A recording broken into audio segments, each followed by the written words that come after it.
Meus irmãos e irmãs, a Bíblia diz: e tudo o que pedirdes em oração crendo, o recebereis. Um dia, um engraxate que trabalhava em frente à estação de metrô de Seul se aproximou da igreja.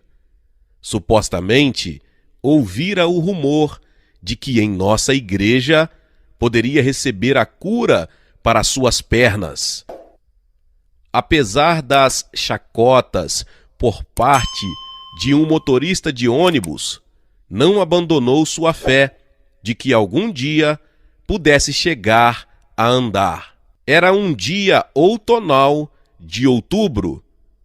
O vento frio era sentido na pele, as gotas de chuva eram frias como o gelo e os sacos de palha estavam grudados no chão por causa da baixa temperatura.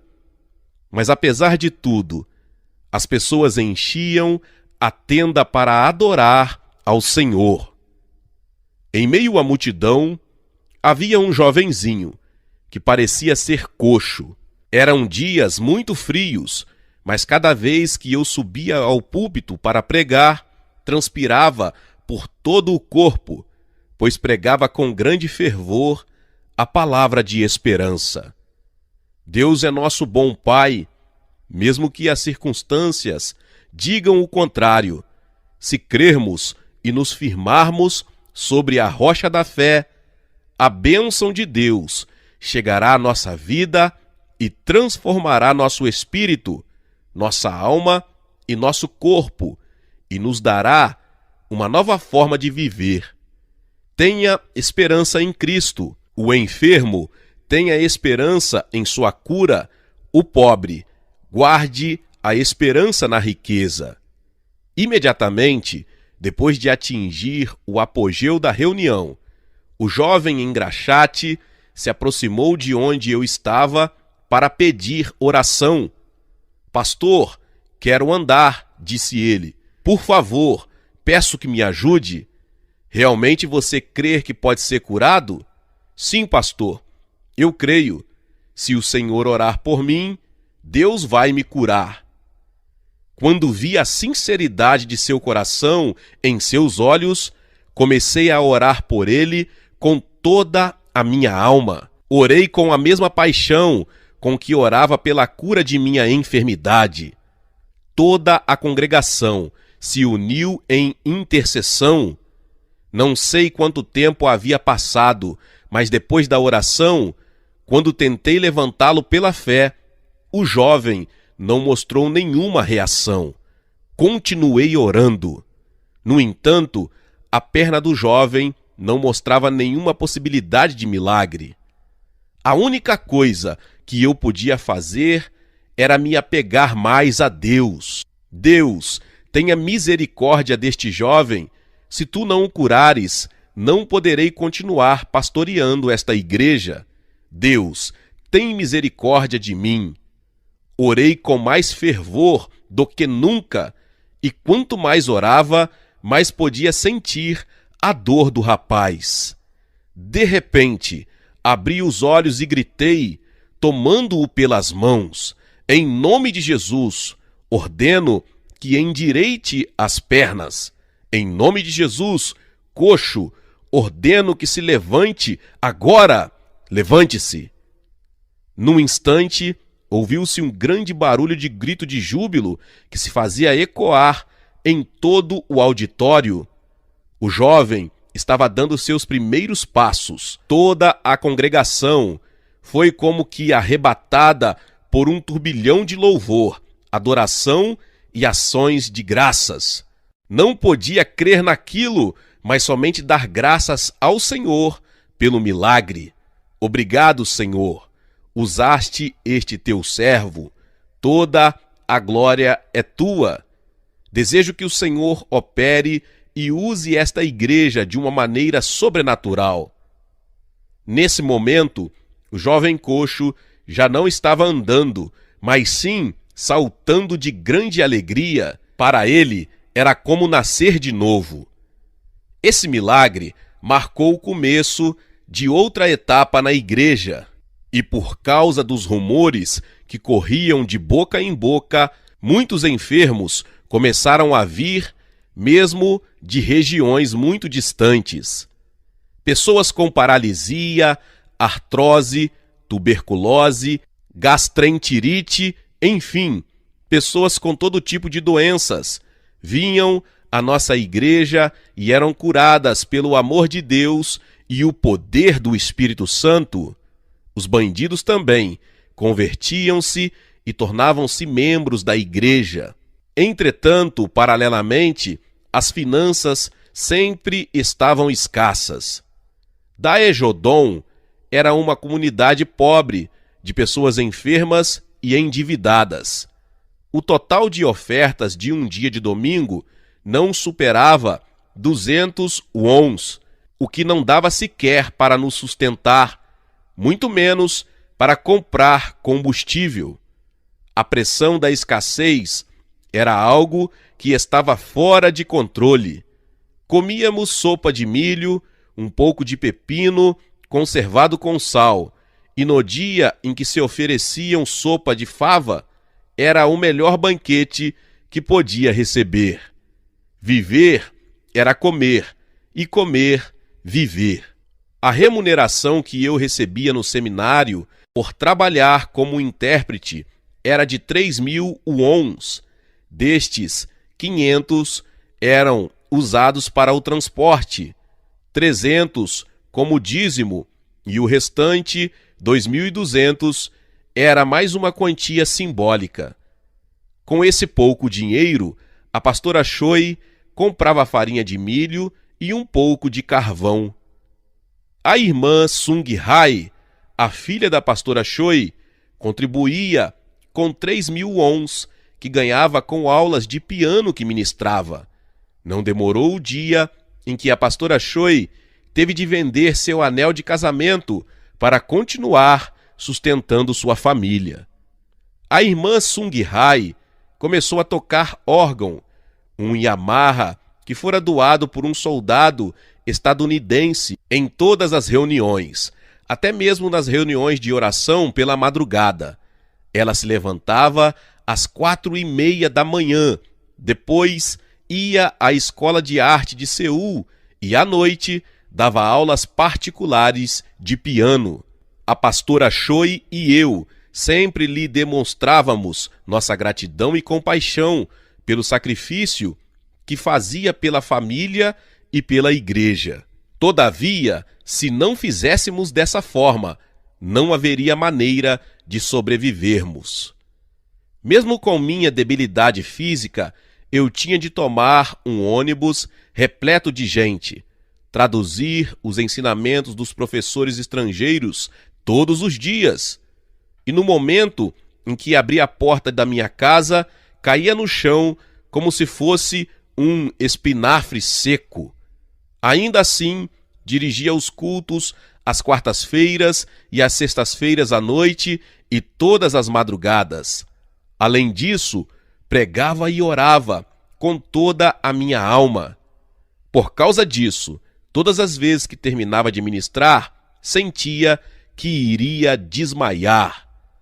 A pastora Choi visitava diversos lares durante todo o dia, orava pelas pessoas nas reuniões da noite e sempre estava presente nas reuniões de oração da madrugada. Ainda assim, nunca se esquecia de jejuar. Somente podíamos esquentar nosso corpo com alguns lençóis e conseguíamos dormir por volta das 2 horas, porque a temperatura do quarto subia por causa do calor dos corpos. O fato de despertarmos às 4 horas para dirigir o culto era mais intolerável do que não dormir à noite. Meus irmãos e irmãs, certa noite joguei-me ao chão para dormir, pois estava muito cansado. De repente, ouvi a voz da pastora que me dizia: "Irmão Cho, eu trouxe água para você lavar o rosto. Aqui está a toalha. Não demore muito, porque já está na hora do culto." Quer sugar meu sangue? É? Que tipo de vida é esta? Sabe a que horas eu fui dormir? Às 2. Quem começou essas reuniões de oração de madrugada? Disse eu à pastora Choi. Em certa ocasião, acordei cedo para sair para pregar, como estava acostumado a fazer. Mas eu me sentia tão sonolento que pensei que estivesse sonhando. Tudo era um ato refletido de minha atividade cotidiana. Quando saí para o templo, escutei alguns murmúrios que diziam: não pode ser. Entretanto, ninguém se atreveu a me avisar sobre o que tinha visto. Ao terminar a reunião, percebi o porquê dos murmúrios. Foi quando inclinei a cabeça e vi que na parte superior estava vestido com um traje elegante e na parte inferior com pijama e descalço. Imediatamente corri a toda velocidade, envergonhado, como um corredor de 100 metros. Isso era resultado da falta de uma nutrição apropriada e do acúmulo de desgaste físico. No entanto, a congregação tomou esse equívoco como um ato simpático de minha parte e teve compaixão de mim, pois todos sabiam como era meu estilo de vida. Houve dias em que passávamos longe do café da manhã e do jantar. O café da manhã nós o omitíamos para jejuar. O almoço não o comíamos por causa do trabalho. E por último o jantar. Novamente o saltávamos porque não havia o que comer. Quando eu era criança, nem sequer os melhores manjares me satisfaziam, mas naqueles dias, arroz de cevada e sopa eram a melhor coisa que eu podia comer. Mas nem sequer isso tínhamos para nos alimentar. Os dias de fome me ajudaram a entender a miserável situação do meu povo. A pastora Choi sempre dizia que sentia dó ao ver um jovem que, tendo todo um futuro pela frente, estava sofrendo com ela no ministério, ajudando os pobres e necessitados com um salário de apenas 1.000 wons.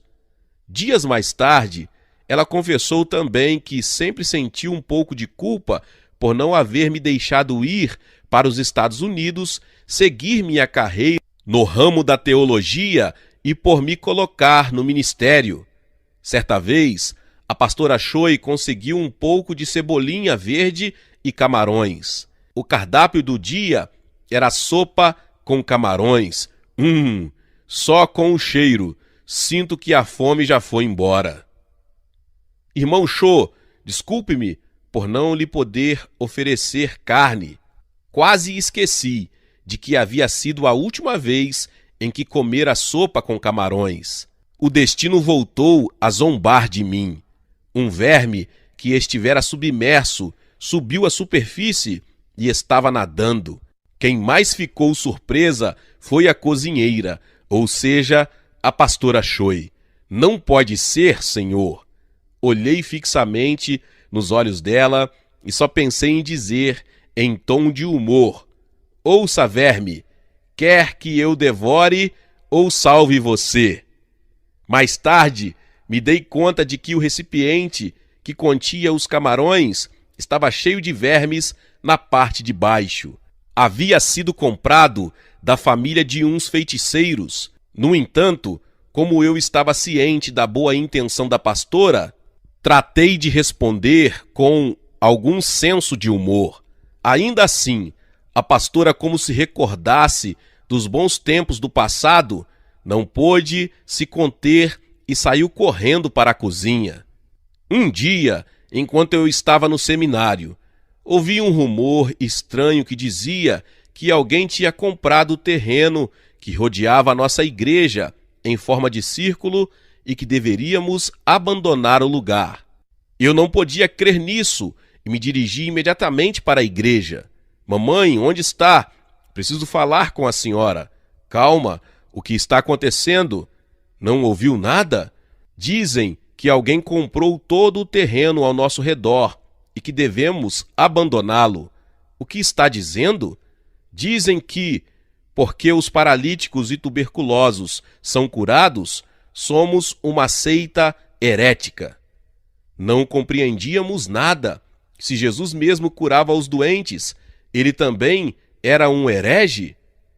Era uma perseguição fora do comum e vimos uma grande necessidade de travar uma batalha espiritual. Em vez de devolver as críticas, decidimos nos apegar a Deus. Começamos a gemer em oração e jejum diante de Deus, pedindo-lhe que solucionasse essa adversidade.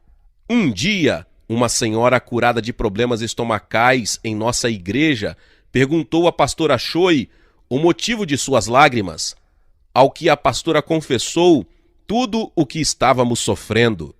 2 dias depois, aquela senhora se apresentou novamente diante da pastora Choi e lhe expressou a ideia de construir uma passarela. Disse-lhe ainda que seu filho a faria. Entretanto, a ideia não era realista, pois a maioria das pessoas da congregação sofria de enfermidades severas e fisicamente era muito limitada também para subir e descer escadas. Dias depois, no horário da reunião, o vento trouxe uma página de jornal e a deixou justamente diante de mim. Isso era comum nesses dias, pois as pessoas envolviam seus calçados com papel de jornal na entrada da igreja. Mas nesse dia não foi assim, porque meus olhos se fixaram em um anúncio que dizia loteria e na parte inferior, primeiro prêmio, uma casa, segundo prêmio, um carro zero. Eu sabia que não devia fazer isso, mas em razão da grande necessidade econômica, por um instante, cheguei a pensar que algo poderia acontecer. A pastora Choi só conseguiu dizer, irmão Cho, o que é? Ah, já vejo, um anúncio de loteria.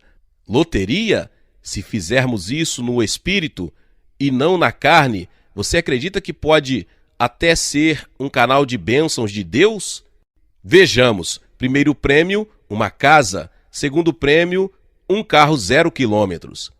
Ora, melhor deixarmos isso aí. Somos servos de Deus e não deveríamos nos envolver com coisas desse tipo. Sim, mas não acredita que isto pode ser do Senhor? E você tem 200 wons para comprar um número? Eu só tenho 20. Naquela mesma noite, pedimos a uma pessoa um empréstimo de 500 wons. Finalmente chegou o dia do sorteio e nós nos dirigimos para o lugar onde seria realizado. Levamos algo de milho para comer e no metrô não paramos de orar em línguas e confessar: Senhor, eu creio. As pessoas nos olhavam, mas na situação em que encontrávamos, não dava para se preocupar com isso, porque desse sorteio dependiam as finanças da igreja. Para dizer a verdade, eu diria que estávamos bastante sérios. Ao descer do metrô e sair para a praça, o que os nossos olhos contemplavam eram 4 largas filas. As pessoas, que certamente também estavam na expectativa, já tinham vindo e ocupado seu lugar.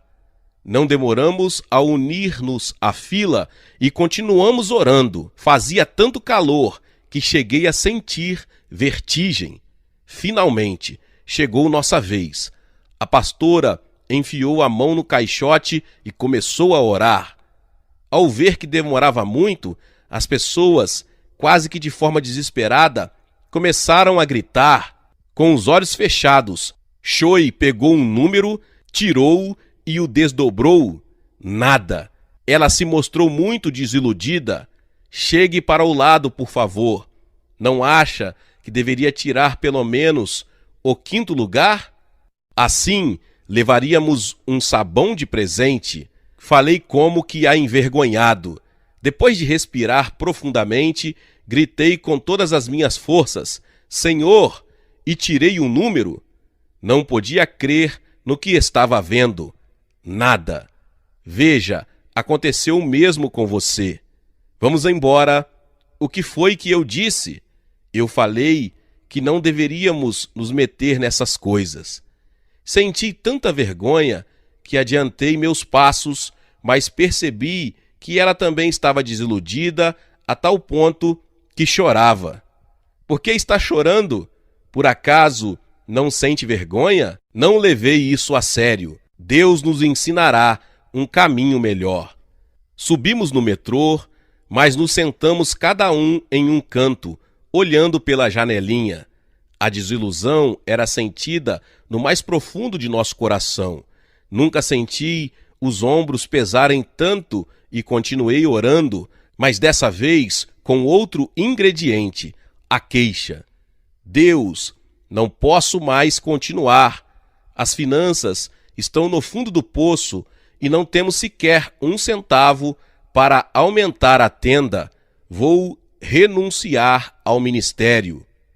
Foi nesse mesmo instante, Deus me mostrou uma luz de esperança, apesar de minhas queixas, e no momento em que o cinema oriental de Soedaimon entrou em meus olhos, o Espírito Santo falou em meu coração.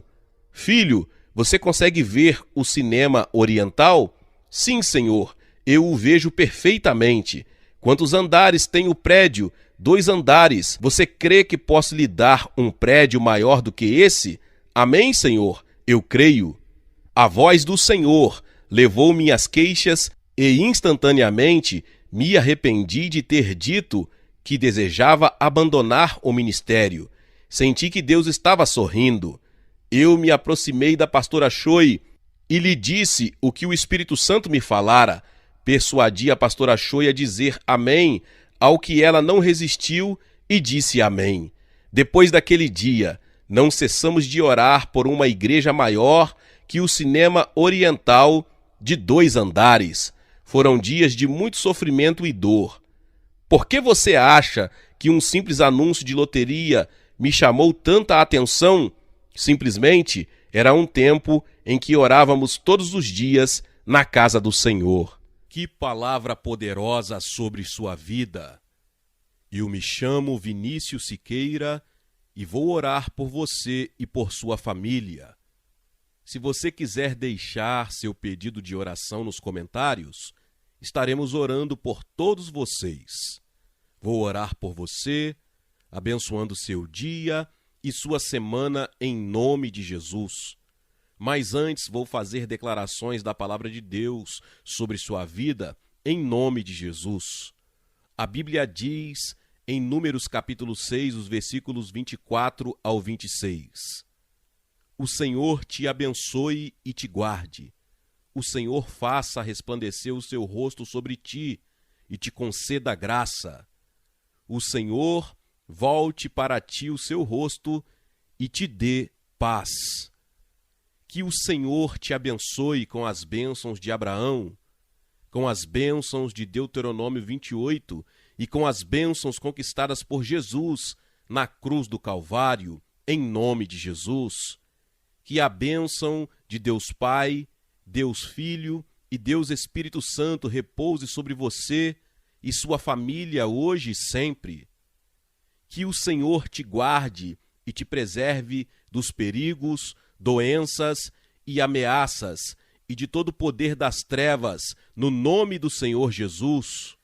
Se o inimigo vier contra você por um caminho, ele terá que fugir por 7 caminhos, em nome de Jesus.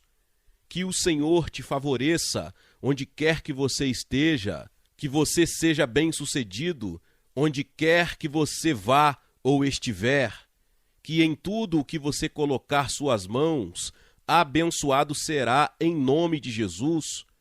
Que você tenha vantagem em nome de Jesus, que o Espírito Santo seja a sua vantagem. Coisas grandiosas vão acontecer esta semana. Deus vai se manifestar de forma incrível esta semana em nome de Jesus. O seu telefone vai tocar para a notícia positiva. Vai chegar um e-mail positivo tão esperado para você. Sua promoção vai ser liberada. A salvação da sua família está mais próximo. porta de emprego, Deus está abrindo, cura divina sobre sua vida, você vai receber em nome de Jesus. Eu declaro em nome de Jesus que você e sua família servirão ao Senhor Jesus. Declaro a prosperidade de Deus sobre a sua vida, que não acrescenta dor sobre sua vida, em nome de Jesus. Vou declarar sobre sua vida o Salmo 91, o Salmo da proteção. Aquele que habita no abrigo do Altíssimo e descansa à sombra do Todo-Poderoso, pode dizer ao Senhor: Tu és o meu refúgio e a minha fortaleza, o meu Deus, em quem confio. Ele o livrará do laço do caçador e do veneno mortal. Ele o cobrirá com as suas penas, e sob as suas asas você encontrará refúgio. A fidelidade dele será o seu escudo protetor. Você não temerá o pavor da noite, nem a flecha que voa de dia, nem a peste que se move sorrateira nas trevas, nem a praga que devasta ao meio-dia. 1.000 poderão cair ao seu lado, 10.000 à sua direita, mas nada o atingirá. Você simplesmente o olhará e verá o castigo dos ímpios. Se você fizer do Altíssimo o seu refúgio, nenhum mal o atingirá, desgraça alguma chegará à sua tenda, porque a seus anjos ele dará ordens a seu respeito, para que o protejam em todos os seus caminhos. Com as mãos eles o segurarão, para que você não tropece em alguma pedra. Você pisará o leão e a cobra, pisoteará o leão forte e a serpente, porque ele me ama, eu o resgatarei, eu o protegerei, pois conhece o meu nome. Ele clamará a mim, e eu lhe darei resposta, e na adversidade estarei com ele. Vou livrá-lo e cobri-lo de honra.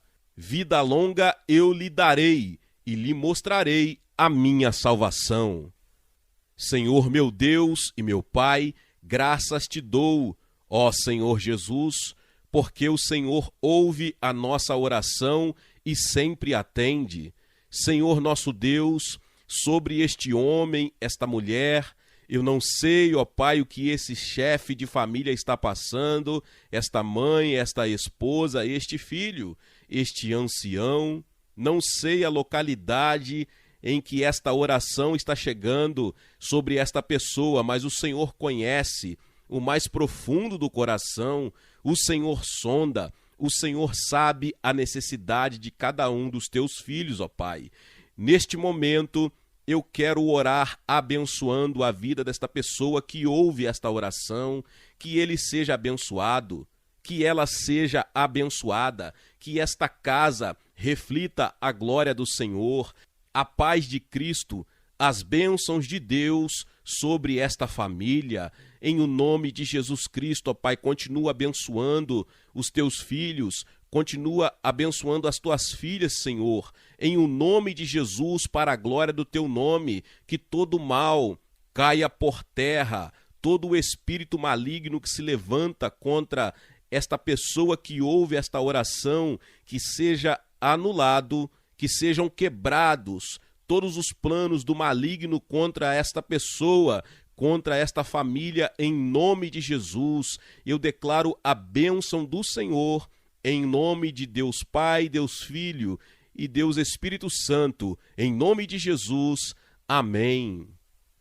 Eu declaro 1 Coríntios capítulo 13, versículo 14, sobre sua vida: a graça do Senhor Jesus, o amor de Deus e a comunhão do Espírito Santo sejam com todos vocês. Glória a Deus, louvado seja o nome do Senhor. Vou deixar aqui na descrição do vídeo um link para você acessar um mini livro, ou pode ser chamado de e-book, com 31 declarações para abençoar sua vida pessoal, finanças e saúde, que você pode declarar todos os dias do mês e do ano todo. Todo dia você terá uma declaração nova para declarar.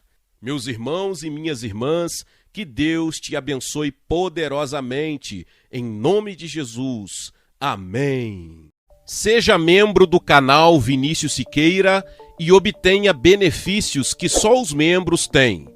Então, você que já é inscrito no canal e ativou o sininho das notificações, logo você vê o botão Seja Membro, clique nele e obtenha os benefícios. E o primeiro benefício é que você tem uma mensagem destacada. Quando você faz um comentário aqui no canal, você tem um destaque na sua mensagem. E isso é muito importante porque você mostra para os outros que você apoia este canal. E outro benefício que você tem é que você pode compartilhar os devocionais diários, que são 365 devocionais, que são postados todos os dias aqui no canal. Existe um grupo específico e a pessoa recebe um link que é direcionado para o grupo. E nesse grupo você tem todos os devocionais de todos os dias do mês, que você recebe logo pela manhã, e você tem o benefício de compartilhar esses devocionais com os seus contatos. Esse benefício é apenas para os membros. No YouTube não tem como compartilhar os devocionais, apenas ler na comunidade do YouTube, mas quem é membro tem o benefício de compartilhar com todos os seus contatos e as suas redes sociais. Seja membro!